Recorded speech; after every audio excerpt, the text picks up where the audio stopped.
시편 1편에 보면 이제 복 있는 사람은, 처음부터 복에 대해서 얘기하죠. 복 있는 사람은 악인의 꾀를 쫓지 아니하며 죄인의 길에 서지 아니하며 오만한 자의 자리에 앉지 아니하고 오직 여호와의 율법을 즐거워하여 그 율법을 주야로 묵상하는 자로다. 복 있는 사람이 어떤 사람인지를 시편 1편이 전반적으로 이제 말씀을 하죠. 시편의 이제 시작입니다. 이게 계속 읽어보겠습니다. 3절. 저는 여호와의 율법을 즐거워하여 그 율법을 주야로 묵상하는 자죠. 이 저가. 저는 시냇가에 심은 나무가 시절을 쫓아 과실을 맺으며 그 잎사귀가 마르지 아니함 같으니 그 행사가 그 하는 일이 다 형통하리로다. 하는 모든 일이 다 잘 된다. 4절. 악인은 그렇지 않으며 오직 바람에 나는 겨와 같도다. 그러므로 악인이 심판을 견디지 못하며 죄인이 의인의 회중에 들지 못하리라. 대저 의인의 길은 여호와께서 아시나, 인정하시나, 아시나 이렇게 번역해도 됩니다. 여호와께서 아시나 악인의 길은 망하리로다. 그래서 복 있는 사람은 하나님의 말씀을 즐거워하여 그 말씀을 주야로 묵상하는 사람입니다. 뭐 다른 사람이 복 있는 사람이 아니고 하나님의 말씀을 날마다 묵상하는 사람이 복 있는 사람이죠. 전에도 말씀드렸지만 묵상한다라는 거는 성경 읽기의 어떤 마지막입니다. 마지막 단계예요. 근데 이제 사람들이 잘못 알고 있어서 이 묵상한다라는 말을 어떤 한 구절을 깊이 생각하는 걸 묵상이라고 생각을 하죠. 그래서 이제 우리 성도님들 중에서는 이제 그런 책을 안 보시지만은 많은 교회 다니는 사람들이 이제 그 큐티라는 책이 있어요. 매일 365일 이렇게 그날 묵상할 성경 구절을 이렇게 적어 놓고 거기에 대해서 간략하게 설명해 놓은 어떤 책자가 있습니다. 그 책자를 읽죠. 그걸로 이제 묵상을 한다고 생각합니다. 근데 이 성경의 묵상이 뭐죠? 깊이 생각해 보는 거죠. 깊이 생각해 보는 겁니다. 깊이 생각해 보는 것. 그러니까 이 묵상은 맨 처음에는 성경을 읽는 게 먼저 중요하고 전체를 읽고 그 다음에 이해하고 1차적인 의미를 이해하고 그냥 소리만 내서 읽으면 그게 읽는 게 아니고 읽고 그 1차적인 의미를 이해를 해야 되죠. 그리고 이제 연구를 합니다. 연구. 거기에 뭐 주제가 뭔지, 논리가 뭔지 이걸 이제 연구를 하는 거죠. 그리고 마지막에 거기서 끝나는 게 아니고 마지막에 이제 되새김질하는 겁니다. 되새김질. 이게 묵상이죠. 그러니까 이 여호와의 율법을 주야로 묵상한다라는 말은 그 앞에 있는 이야기들을 다 포함합니다. 이 앞에 단계를 다 포함하는 겁니다. 이게 이제 굉장히 중요한 얘기죠. 옛날에 어떤 그리스도인은 이렇게 얘기를 했어요. 모든 성도들이 매일 성경만 읽어도 교회의 거의 모든 문제가 사라질 거다. 모든 성도들이 성경을 매일 읽는다면은 교회의 거의 모든 문제가 사라질 거다. 그렇게 얘기를 했습니다. 예수님도 이제 그 시험을 받으실 때 이렇게 말씀하셨죠. 40일 동안 광야에서 줄이시고 이제 시험을 받으실 때 그 마태복음에 보면은 마태복음 4장 그때 예수께서 성령에게 이끌리어 마귀에게 시험을 받으러 광야로 가사 40일을 밤낮으로 금식하신 후에 줄이신지라 시험하는 자가 예수께 나와서 가로되 내가 만일 하나님의 아들이거든 명하여 이 돌들이 떡덩이가 되게 하라. 예수께서 대답하여 가라사대 기록되었으되 사람이 떡으로만 살 것이 아니요 하나님 입으로 나오는 모든 말씀으로 살 것이니라. 예수님 이렇게 대답하셨죠. 예수님이 어디에서 말씀을 인용하고 계시냐면은 저희 각주에 보면은 신명기 8장 3절이라고 되어 있습니다. 신명기 8장 3절. 신명기 8장 3절을 한번 가보면요. 8장 1절부터 한번 읽어보겠습니다. 8장 1절부터. 신명기가 이제 모세가 이스라엘 백성이 이제 가나안 땅에 들어가기 전에 요단강에 건너가기 직전에 마지막으로 한 유언이죠. 신명기가 8장 1절. 내가 오늘날 명하는 모든 명령을 너희는 지켜 행하라. 그리하면 너희가 살고 번성하고 여호와께서 너희의 열조에게 맹세하신 땅에 들어가서 그것을 얻으리라. 내 하나님 여호와께서 이 40년 동안에 너로 광야의 길을 걷게 하신 것을 기억하라. 이제 하나님이 특별히 광야 40년 동안에 이스라엘 백성을 걷게 하신 그 일을 기억하라 이렇게 말씀하셨습니다. 기억하라. 이제 물론 이제 이렇게 생각할 수 있어요. 이제 이 가나안 땅에서 태어난 사람들은 이걸 기억할 수가 없죠. 자기들이 경험한 일이 아니기 때문에. 근데 이게 지금 이스라엘 민족 전체에게 하신 말씀입니다. 그러니까 어떤 집단적인 기억이에요. 집단적인 기억. 이스라엘 백성을 하나로 보시는 겁니다. 우리도 이걸 기억해야 되죠. 우리도. 내 하나님 여호와께서 이 40년 동안에 너로 광야의 길을 걷게 하신 것을 기억하라. 근데 이게 기억한다라는 게 그런 사실이 있었다. 과거에 그런 역사적인 사실이 있었다. 그 객관적인 사실을 기억하라라는 게 아니고 그 의미를 기억하라는 말씀이죠. 그 사실이 말씀하고 있는 의미. 이는 너를 낮추시며 너를 시험하사 내 마음이 어떠한지 그 명령을 지키는지 아니 지키는지 알려 하심이라. 하나님이 시험해 보신다 라는 겁니다. 사람의 마음을, 이스라엘 백성의 마음을 시험하시겠다. 근데 하나님이 이제 그 사람의 마음을 시험해 봐야 아시나요? 그 만약에 어떤 사람들이 성경을 해석할 때 이 말씀을 보고 하나님이 사람의 마음을 몰라가지고 시험을 해봐야 되나 보다 이렇게 생각하면 곤란하죠. 하나님은 마음을 다 알고 계십니다. 언제부터 알고 계시느냐? 이스라엘 백성을 창조하기 전부터 이스라엘 백성의 모든 각 사람의 마음을 알고 계시죠. 세상을 창조하기 전부터 알고 계시죠. 이상한 말이지만요. 우리는 이해할 수 없지만 영원 전부터 알고 계십니다. 우리가 있기 전부터. 그 시편에 기록이 되어 있죠. 시편에 139편 1절. 이게 139편이 하나님 당신이 나의 모든 것을 아십니다. 이게 139편의 주제입니다. 하나님께서 나의 모든 것을 아십니다. 내가 모르는 것까지 다 아십니다. 이런 얘기죠. 139편 1절에 보면 여호와여 주께서 나를 감찰하고 아셨나이다. 주께서 나의 앉고 일어섬을 아시며 멀리서도 나의 생각을 통촉하시오며 나의 길과 눕는 것을 감찰하시며 나의 모든 행위를 익히 아시오니 여호와여 내 혀의 말을 알지 못하시는 것이 하나도 없으시니다. 그 나를 아신다라는 게 어느 정도까지냐를 설명하신 지금 이걸 비유로 막 그 설명하고 있는 거예요. 이 시편 139편이 11절 보시면은 내가 혹시 말하기를 흑암이 정녕 나를 덮고 나를 두른 빛은 밤이 되리라 할지라도 그러면 흑암이 나를 덮으면 어떻게 되죠? 아무도 나를 볼 수가 없죠. 아무도 나를 볼 수가 없습니다. 근데 12절에 보시면 주에게는 흑암이 숨길 수 있는 것이 없고 밤이 낮과 같이 환하게 비친다. 밤이나 낮이나 똑같다. 주에게는 흑암과 빛이 동일합니다. 아무런 차이가 없어요. 그럼 13절 보시죠. 이제 하나님이 나를 어느 정도까지 아시느냐를 이제 이렇게 표현을 합니다. 13절. 주께서 내 장부를 지으시며 나의 모태에서 나를 조직하셨나이다. 15절. 내가 은밀한 데서 지음을 받고 이 은밀한 데가 이제 어머니 뱃속이죠. 내가 은밀한 데서 지음을 받고 땅의 깊은 곳에서 기이하게 지음을 받은 때에 이 땅의 깊은 곳도 어머니 뱃속을 나타내는 말입니다. 땅의 깊은 곳에서 기이하게 지음을 받은 때에 나의 형체가 주의 앞에 숨기우지 못하였나이다. 내 형질이 이루기 전에 주의 눈이 보셨으며. 아니, 뭔가 나타나기 전에 어떻게 보죠? 뭐가 나타나야 눈앞에서 볼 수 있는 건데.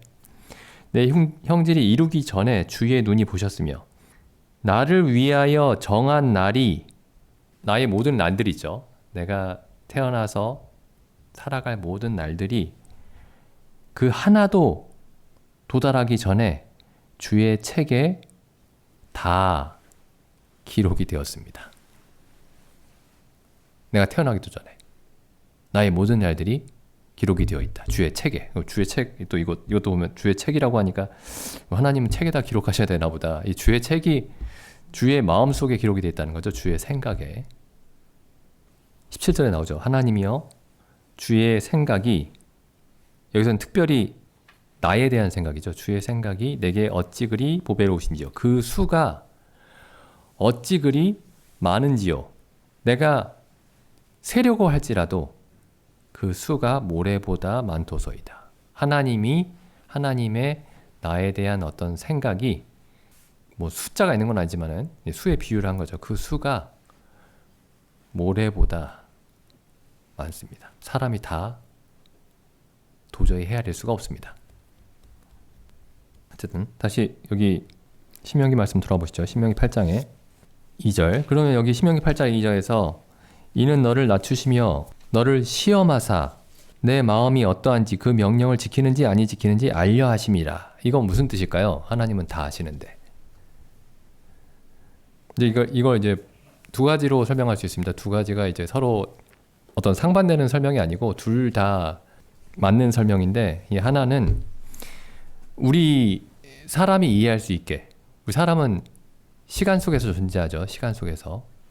그러니까 우리가 이해할 수 있게 하나님의 일을 우리가 사람이 이해할 수 있게 기록을 하신 겁니다. 이렇게. 하나님이 시험하신다. 이렇게 말씀하신 거죠. 또 하나는 결국 우리가 우리 마음에 대해서 우리 마음이 어떠한지를 우리에게 드러내시기 위해서 하나님이 시험하시는 겁니다. 하나님이 몰라서 그러는 게 아니고 우리가 우리의 마음에 대해서 모르기 때문에 하나님이 시험하시는 거죠. 3절 보시겠습니다. 3절. 너를 낮추시며, 광야의 40년의 그 기간이 하나님이 우리를 낮추시는 기간입니다. 이스라엘 백성을 낮추시는 기간이었어요. 뭐 어떻게 낮추셨다는 얘기죠? 뭐 특별히 낮아질 일이 있나요? 그 광야 40년 동안에? 어떻게 낮아졌다는 말씀이냐면은 하나님이 보호하시지 않으면은 다 죽습니다. 물론 어디에서나 하나님이 보호하시지 않으면 다 죽죠. 광야에서만 그런 게 아니죠. 뭐 애굽에서든 아니면은 뭐 지금 뭐 미국에서든 어디서든 하나님이 보호하시지 않으면 아무리 환경이 좋은 곳에 살아도 다 죽습니다. 하나님이 보호하시고 보존하지 않으시면은, 하나님이 그 보존하시는 손을 놓아버리시면은 다 흙으로 돌아가죠. 다 흙으로 돌아갑니다. 근데 어떤 의미에서 광야가 하나님이 우리를 낮추시는, 그 이스라엘 백성을 낮추시는 그런 시간이었느냐? 어떻게 해서 낮추셨다는 얘기냐? 이 광야에서는 하나님이 돌보시지 않으면 죽는다. 우리가 하루도 살아갈 수 없다. 라는 사실을 분명하게 실감할 수 있는 그런 곳이었습니다. 그러니까 광야에서는 이스라엘 백성들이 스스로 양식을 구할 수가 없었죠. 그게 가장 중요한 부분입니다. 그러니까 하나님이 주시는 것으로만 살 수 있었습니다. 그리고 하나님이 주시는 것이 전부였습니다. 그리고 또 하나님이 주시는 것이 충분했습니다. 이 세 가지 사실이죠. 하나님이 주시는 것으로만 살 수 있었고, 하나님이 주시는 것으로 충분했고. 그러니까 이스라엘 백성이 낮아질 수밖에 없었죠. 그 다른 애굽에 살았을 때는 내가 이렇게 일 열심히 하면은 내 양식을 구할 수 있다. 이렇게 생각을 했습니다. 내가 옷을 잘 지어 입으면 내 몸을 따뜻하게 할 수 있다. 이렇게 생각을 했죠. 내가 신발을 튼튼한 걸 사 신으면, 혹은 만들어 신으면 내 발을 잘 보호할 수 있다. 내가 집을 튼튼하게 지으면 거기서 그늘을 만들어 지낼 수 있다. 근데 광야에서는 하나님이 구름 기둥과 불 기둥으로 추위와 더위에서 보호해 주셔야 했고, 하나님이 매일 만나를 주셔야 했고, 하나님이 여기 4절에 나와 있는 대로 의복이 헤어지지 않고 발이 부르지 않게 해주셨습니다. 이제 이 모든 경험을 이 만나로 설명을 하는 거예요. 만나가 이 모든 경험을 이렇게 압축해서 이제 상징하고 있죠. 8장 3절 다시 읽어보면은 너를 낮추시며 너로 줄이게 하시며 또 너도 알지 못하며 내 열조도 알지 못하던 만나를 내게 먹이신 것은, 이 만나를 먹이신 것이 의미가 있었습니다. 그 의미가 뭐냐면은 사람이 떡으로만 사는 것이 아니요 여호와의 입에서 나오는 모든 말씀으로 사는 줄을 너로 알게 하려 하심이라. 그리고 2절에 이 사실을 기억하라 이렇게 말씀하시죠. 기억하라. 사람이 이제 떡으로도 살지만 말씀도 필요하다 이런 말씀이 아니고, 떡으로만 살면 사는 게 아니다 이렇게 말씀하신 거죠.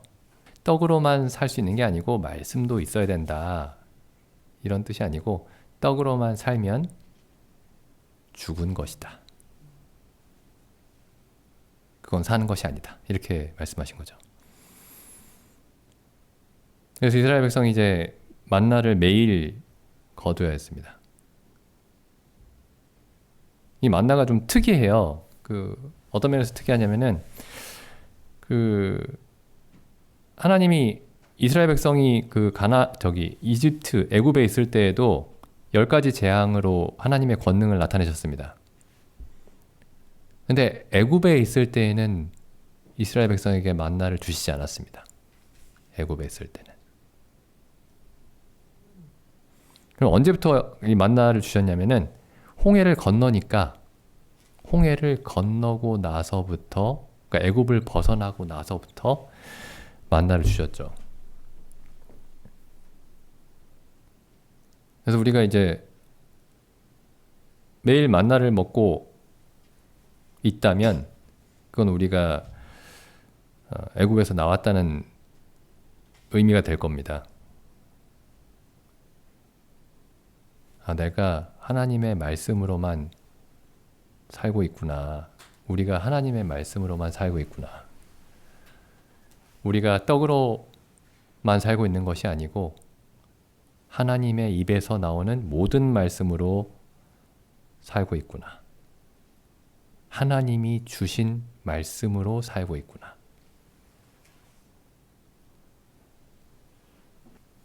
그게 시편 1편에서 말하는 복 있는 사람이었습니다. 근데 이제 사람들이 이렇게 생각할 수 있어요. 저도 뭐 그런 생각을 많이 했지만은, 뭐 복 좀 안 받으면 어때? 그냥 살지. 근데 성경에는 복 있는 사람이 있고, 뭐 복 좀 안 받으면 어때? 그냥 살지라는 사람이 있고, 저주받은 사람이 있고, 이렇게 세 부류가 있는 게 아니고 딱 두 부류만 있습니다. 복 받는 사람, 저주받는 사람. 이렇게 두 부류만 있습니다. 의인이 있고 악인이 있고, 그냥 그 가운데 그냥 그저 그런 사람이 있는 게 아니고, 의인이 있고 악인만 있습니다. 그래서 이스라엘 백성은 그 광야에서 만나로만 살았습니다. 만나로만. 하나님이 주신 것으로만 살았습니다. 하나님의 보호 속에서만 살았고요. 구름기둥과 불기둥의 보호와 인도와, 그리고 하나님의 주시는 만나와 반석에서 주시는 물과 생수와, 그리고 하나님이 보호해 주심으로써 의복이 헤어지지 않고 그 발이 부르트지 않는 하나님이 주신 것으로만 살았습니다. 이게 이제 애굽을 떠나서 광야에서 하나님의 보호하심 속에서, 하나님의 인도하심 속에서 사는 사람들의 모습이었고, 이게 우리 교회의 모습이죠. 교회의 모습이고 모든 그리스도인의 모습입니다. 하나님의 주시는 것으로만. 근데 예수님이 이 말씀을 인용하셨어요. 예수님은 왠지 혼자서도 충분하실 것 같은데 예수님이 이 말씀을 인용하셨습니다. 그 마귀가 돌을 들어 떡덩이가 되게 하라 라고 했을 때 예수님이 처음에 이 말씀을 인용하셨죠. 기록되었을 때 사람이 떡으로만 사는 것이 아니요 하나님의 입에서 나오는 모든 말씀으로 살 것이니라 하였느니라. 예수님이 지금 이스라엘 백성의 어떤 입장에 서신 겁니다. 그리고 사람이라고 말씀하셨어요. 사람이. 그리고 그 말씀을 생각을 해보시면은 모든 사람이 그렇습니다. 모든 사람이. 살아있는 사람이라면은 그러니까 뭐 기독교인이 이게 아니고 사람이 산다면 그 사람은 살아있는 사람이라면 그 사람은 하나님의 말씀으로 삽니다. 하나님의 입에서 나오는 모든 말씀으로. 그러니까 좋은 말씀이 아니고 우리 보기에 우리 듣기에 좋은 말씀이 아니고 내 마음에 특별히 편안하게 다가오는 말씀이 아니고 하나님의 입에서 나오는 모든이 중요하죠. 모든 말씀으로 살 것이니라. 그래서 우리가 모든 말씀을 살펴봐야 됩니다. 성경에 있는 모든 말씀을. 보통은 하나를 취하고 다른 하나를 버리게 되죠. 잘못하면. 다 이루었다를 취하고 하나님께서 우리 안에서 선한 일을 행하셔서 그리스도의 날까지 이루실 것이다. 이 말씀은 버리거나 반대를 또 다 이루었다는 말이 없이 부르심의 상을 향해서 달려간다. 이 말씀을 취하거나 둘 다 취해야 되는데요. 그러니까 예수님이 그래서 이렇게 낮아지셨습니다. 예수님을 낮추신 거죠, 하나님이. 물론 예수님이 자기를 비워서 스스로 낮아지신 것이지만은 이스라엘 백성이 광야에서 경험할 수밖에 없는 그런 하나님 앞에서의 전적인 무력함 속에 예수님이 자기 스스로를 두셨습니다. 이게 이제 그 시편이 말하는 복 있는 사람입니다. 그래서 우리가 그런 감각으로 정말 살아가고 있는가? 성경을 볼 때마다 그걸 확인해야 되고, 그다음에 교회에서 서로 교제할 때 그걸 확인하고, 그게 정말 중요한 일입니다. 그 요한복음 17장 말씀 볼까요? 요한복음 17장 1절 보겠습니다. 요한복음 17장이 이제 예수님의 마지막 기도죠. 예수님의 마지막 기도. 이 13장부터가 예수님의 유언이고 마지막 말씀이죠. 마지막 말씀. 굉장히 중요합니다. 물론 그 전에 하신 말씀도 굉장히 중요하지만 17장 2절을 보시면 2절부터 보시죠. 아버지께서 아들에게 주신 모든 자에게 영생을 주게 하시려고 만민을 다스리는 권세를 아들에게 주셨음이로소이다. 여기 보시면은 주셨다 라는 말이 3번 나오죠. 아버지께서 아들에게 주셨다. 그 다음에 영생을 주게 하시려고. 이건 아들이 사람들에게 주시는 거죠. 그 다음에 만민을 다스리는 권세를 아들에게 주셨음이로다. 여기서는 아버지께서 아들에게 주시는 것이죠. 아버지께서 아들에게 주셨습니다. 예수님은 아버지께서 아들에게 주신 것이 없으면 아무것도 하실 수 없었습니다. 그다음 보시죠. 4절. 아버지께서 내게 하라고 주신 일을. 아버지께서 아들에게 일을 주시지 않으면 아들에게는 일도 없었습니다.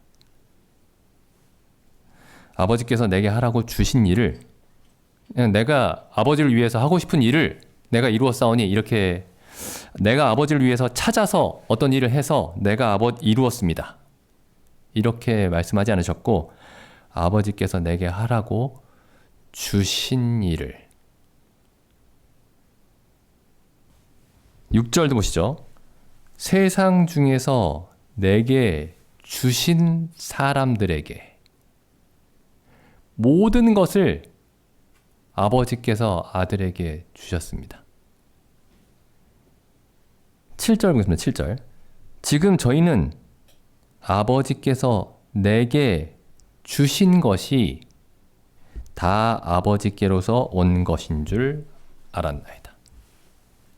여기 요한복음 17장을 잘 보시면은 아버지께서 내게 주셨다 라는 말이 계속 나옵니다. 예수님에게는 아버지께서 주신 것밖에 없었습니다. 심지어 예수님의 몸도 아버지께서 예비하신 것이었습니다. 히브리서에 나오죠. 나를 위하여 한 몸을 준비하셨도다. 예비하셨도다. 8절. 나는 아버지께서 내게 주신 말씀을 저희에게 주었사오며. 예수님이 가지고 계신 것은 아버지에게서 나오지 않은 것이 없었습니다.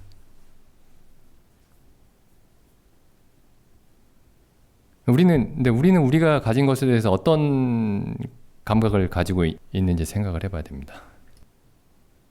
예수님이 어떻게 해서 아버지를 온전히 기쁘시게 할 수 있었는지 여기에 그 비결이 있습니다. 예수님은 날마다 하늘에서 내려오는 만나가 없이는 하루도 살 수 없었습니다. 하늘에서 내려오는 그 만나로만 날마다 사셨습니다. 그게 예수님이 가지신 모든 능력과 지혜였습니다. 그리고 그걸로 충분했죠. 그 다음 계속 읽어보죠. 9절. 내가 저희를 위하여 비옵나니 내가 비옵는 것은 세상을 위함이 아니요 내게 주신 자들을 위함이니이다. 여기 주셨다라는 말에다가 한번 표시를 다 해보십시오. 그럼 예수님이 어떤 세계 속에서 사셨는지를 알 수가 있습니다. 모든 것이 아버지께서 끊임없이 주시는 세계 속에서만 살았습니다. 10절. 내 것은, 지금 내가 가진 것은 다 아버지의 것이요. 그 다음에 아버지의 것은, 그러니까 이렇게 얘기할 수 있었던 거예요. 내 것은 다 아버지의 것이요 라고 말씀하실 수 있었기 때문에 아버지의 것은 다 내 것입니다. 이렇게 말씀하실 수 있었습니다. 11절 보시죠. 11절에서는 또 뭘 주셨다고 하시는지. 나는 세상에 더 있지 아니하오나 저희는 세상에 있사옵고 나는 아버지께로 가옵나니 거룩하신 아버지여 내게 주신 아버지의 이름으로. 이 지금 예수님이 하시는 말씀들을 이렇게 좀 생각을 해보면은 예수님의 모든 시선이 온통 아버지께만 집중이 되어 있습니다. 왜냐하면 예수님이 가진 모든 게 아버지 것이거든요. 마치 눈을 다른 데로 돌릴 수 없는 사람처럼 아버지에게 완전히 몰입이 되어 있습니다. 예수님은.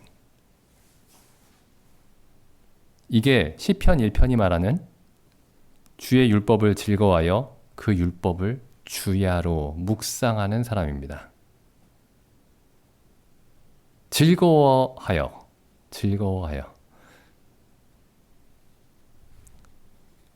나중에 요한복음 17장을 쭉 한번 읽어보십시오. 여기 보면은 아버지께서 아들에게 주셨다라는 말이 계속 나오는데 또 동시에 또 똑같은 어떤 말씀이 나오냐면은 그러니까 아버지께서 아들에게 주셨다라는 말씀이 나오고 내가 아버지께서 내게 주신 것을 내가 저희에게 주었습니다.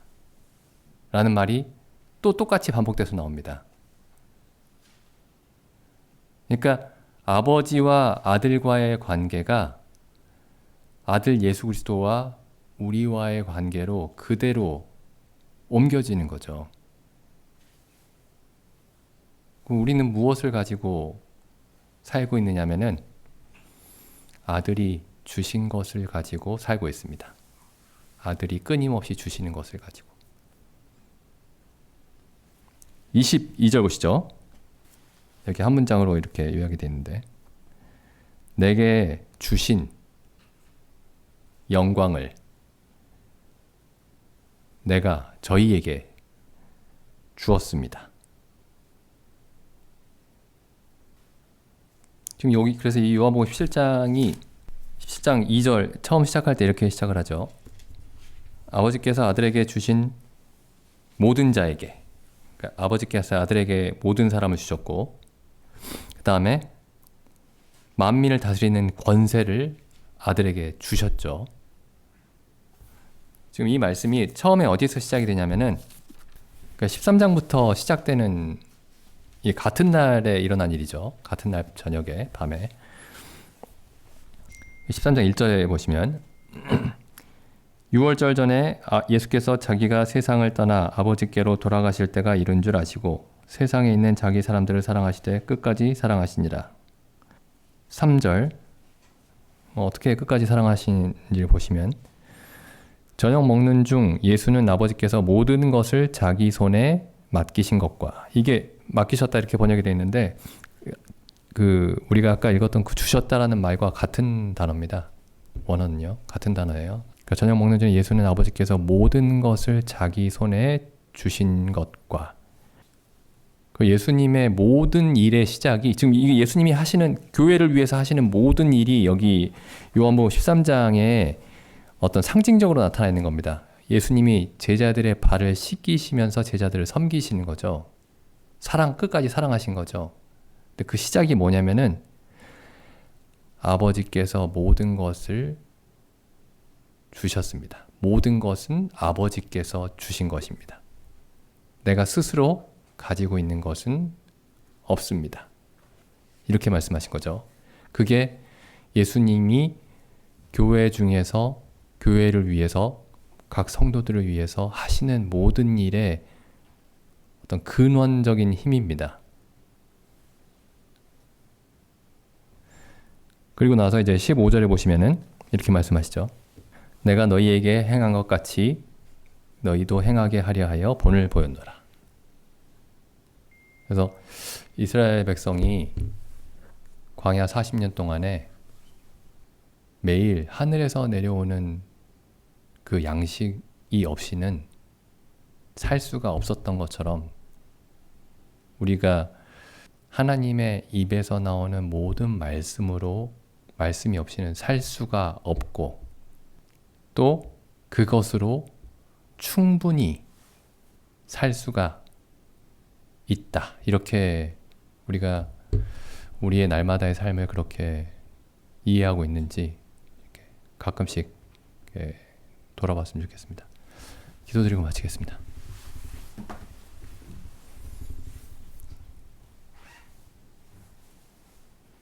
하나님 아버지,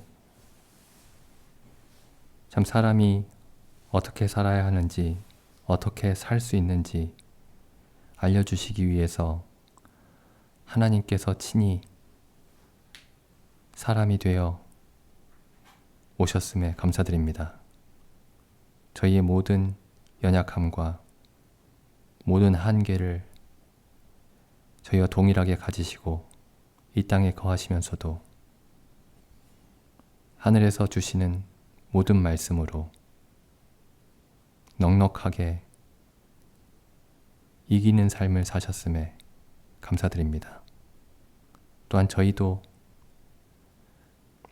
아버지께서 예수님에게 주신 모든 것으로, 또한 저희에게 성령으로 말미암아 항상 주신다고 말씀하셨음에 참 그 말씀을 저희에게 날마다 체험할 수 있도록 저희에게 항상 말씀을 열어주시옵고, 저희 마음을 강권하여 주시기를 원하옵나이다. 이 모든 말씀을 우리 주 예수님의 이름으로 기도드립니다. 아멘.